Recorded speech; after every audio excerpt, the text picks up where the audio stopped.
रात के टाइम एक कपल को अपने बेटे के कमरे से सामान गिरने की आवाज़ें आईं।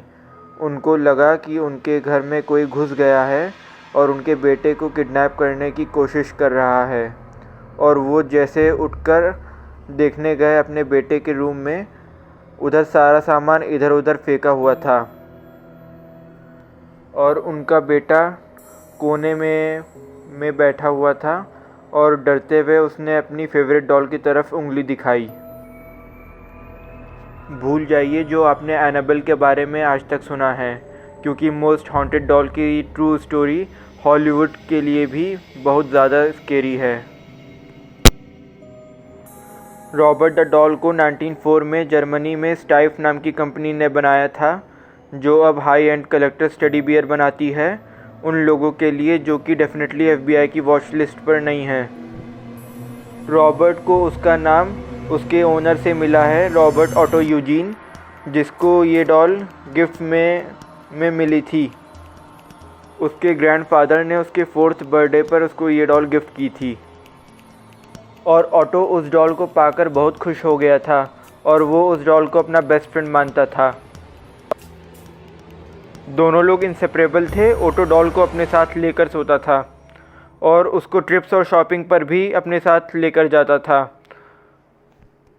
और यहाँ तक कि डॉल को अपना खुद का वार्डरोब भी दिया था, जिसमें से एक मैचिंग सेलर आउटफिट था जो ऑटो और डॉल दोनों लोग पहना करते थे। और वो सेलर आउटफिट तो उस डॉल ने आज तक पहना हुआ है। लेकिन कुछ टाइम बाद ऑटो और रॉबर्ट की रिलेशनशिप फिर डार्क होने लगी। ऑटो डॉल को एक रियल लाइफ पर्सन की तरह ट्रीट करता था, उसको अपने हाथ से खाना खिलाता था और उससे खूब बातें करता था। कुछ टाइम बाद घर के अंदर रखे हुए सामान और फर्नीचर्स गायब होने लगे और टूटने लगे, लेकिन ये घर के लिए यूजुअली नॉर्मल चीज़ होती है। लेकिन उनके घर में ये एबनॉर्मल रेट पर हो रहा था। सारे सामानों का गायब होना और टूटना लगभग हर दूसरे दिन हो रहा था और ऑटो के पेरेंट्स उस पर गुस्साते थे। उनको लगता था कि सब ऑटो ने किया है, लेकिन ऑटो ये कहता था कि ये सब डॉल ने किया है। उसके पेरेंट्स उसका कहना नहीं माने जब तक एक रात ऑटो की नींद खुली और रॉबर्ट उसके पैर के पास बैठा हुआ था और वो उसको अपनी ब्लैक ग्लास आइज से घूर रहा था। तब रूम के सारे फर्नीचर्स उड़कर दूसरी जगह गिरने लगे। ड्रेसर अपनी जगह से गिर गया और सारे कपड़े ज़मीन पर फैल गए और बुक्स शेल्फ से वायलेंटली बाहर गिरने लगीं। डेस्क उड़कर दीवार से टकराकर गिर गया और चेयर अपोजिट डायरेक्शन में उड़ने लगी। उसके पेरेंट्स बेड से उठकर भागते हुए आए। उनको लगा कि उनके बेटे को कोई किडनैप करने की कोशिश कर रहा है और जब उसके पेरेंट्स उसके कमरे तक पहुँचे तब सब कुछ बिखरा हुआ पड़ा था और ऑटो कोने में बैठा हुआ था और रॉबर्ट द डॉल बेड पर उधर ही बैठा हुआ था। लेकिन उसके बाद एक बहुत अजीब चीज़ हुई। ऑटो रॉबर्ट द डॉल से और भी ज़्यादा क्लोज हो गया और वो डॉल से घंटों और ज़्यादा बात करने लगा और उसके पेरेंट्स ने एक चीज़ नोटिस की। एक अजीब सी आवाज़ उसको रिस्पॉन्ड भी कर रही थी और ये सुनकर दरवाजे के अंदर आते थे वो खाली रॉबर्ट और उसकी डॉल को पाते थे। और जब भी उसके पेरेंट्स ये पूछते कि वो किससे बात कर रहा है, वो रॉबर्ट की तरफ इशारा करता और जब रॉबर्ट गुस्सा हो जाता फिर से सारे सामान इधर उधर गिराता और गायब करता और दूसरी डॉल्स के लिम्स तोड़कर इधर उधर फेंक देता। और जब भी ऑटो से पूछा जाता वो डॉल को ब्लेम करता और खाली रॉबर्ट और उसके पेरेंट्स ही ये फेनोमेनन एक्सपीरियंस नहीं कर रहे थे। उसके नेबर में रहने वाले बच्चे भी इस पैरानॉर्मल एक्टिविटी को विटनेस किए थे और उस टाइम ये हॉन्टेड डॉल की स्टोरी पूरे शहर में फेमस हो गई थी।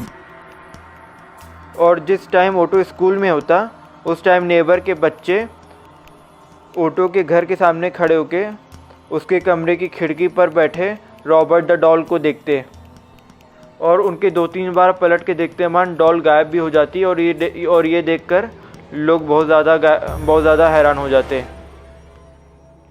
उनके यहाँ जो प्लम्बर काम करने आया था उसको भी पैरानॉर्मल एक्टिविटी का सामना करना पड़ा था। जब वो ओटो के कमरे के बगल वाले कमरे में काम कर रहा था, उसको ओटो के कमरे से बच्चों के खेलने की आवाज़ें सुनाई दे रही थी, जबकि उधर कोई भी बच्चे नहीं थे। और जब वो ओटो के कमरे के अंदर झांक कर देखा तब उधर कोई नहीं था। फिर जब वो कमरा बंद करके उधर से जाने लगा, उधर से बहुत कस के कुछ चीज़ें गिरने की आवाज़ें आईं। और जब वो वापस अंदर आके देखा, उधर के सारे फर्नीचर्स गिरे हुए थे। और ओटो बड़ा हो गया और जब वो दूसरे शहर में रहने के लिए मूव किया, तब उसने अपने पेरेंट्स के घर से अपने सारे सामान अपने नए घर में ले आए, जिसमें से एक रॉबर्ट द डॉल भी था।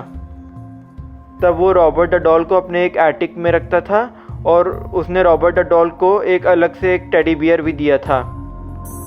और उसने बचपन की तरह रॉबर्ट से दोबारा बात करना स्टार्ट कर दिया था।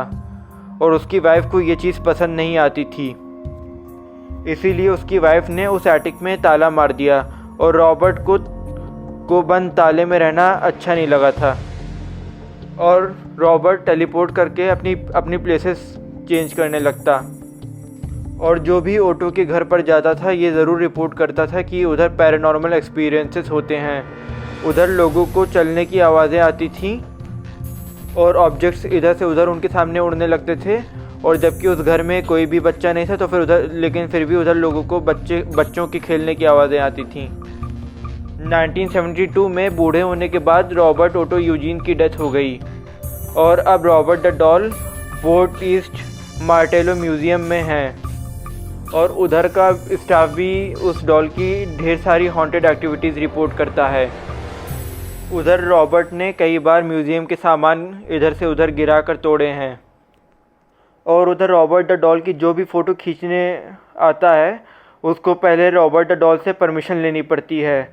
और ये चीज़ गवर्नमेंट ने भी उधर रूल बनाया है कि उस म्यूज़ियम में जो भी आएगा वो रॉबर्ट द डॉल की फ़ोटो खींचने से पहले उसकी परमिशन लेगा, क्योंकि जो उसकी परमिशन लिए बिना उसकी फ़ोटो लिया है उसके साथ कोई ना कोई हादसा ज़रूर हुआ है उस म्यूज़ियम से बाहर निकलने के बाद। कभी कार क्रैशेस में डेथ हुई है तो कभी किसी के डाइवोर्सेस हो गए हैं। उन सबको रॉबर्ट द डॉल ने कोई ना कोई कर्ज ज़रूर दिया है और वो सबको आज भी कर्ज देता रहता है। इसीलिए उस म्यूज़ियम में लगभग हर रोज़ 1 से 3 लेटर आते हैं खाली रॉबर्ट द डॉल को, ताकि उनके कर्ज वो माफ़ कर दे। ऐसी और रियल स्टोरीज़ के लिए प्लीज़ सब्सक्राइब ज़रूर करें और इसे लाइक करना ना भूलें।